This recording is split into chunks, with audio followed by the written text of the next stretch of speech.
Welcome to my channel. अस्सलामुअलैकुम। हमारा आज का बेबीज़ बॉयज़ नेम है सरफराज। सरफराज के इंग्लिश में स्पेल्स हैं SARFRAZ, सरफराज। इस नेम का मज़हब है इस्लाम और इस नेम का जिन्स है लड़का। ये एक इस्लामिक नेम है और लड़कों के लिए रखा जाता है ये नाम सरफराज। इस नेम के मायने हैं सरबुलंद, सरदार।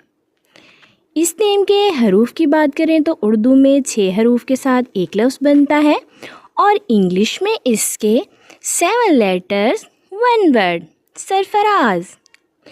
इस नेम की तफसील है मोहम्मद सरफराज, सरफराज अली। इस तरह से हम ये नाम रख सकते हैं। आप भी अपने नाम का मायने जानने के लिए कमेंट्स में अपना नाम लिखें और मायने जानिए। एंड अपने नाम की स्पेशल वीडियो बनवाने के लिए भी आप मेरे कमेंट बॉक्स में अपना नाम कमेंट कर सकते हैं। And please subscribe my channel, like the video and share with friends. Okay dears, फिर मिलेंगे न्यू नेम न्यू वीडियो के साथ। अपना ख्याल रखिएगा, दुआओं में याद रखिएगा। अल्लाह हाफिज़।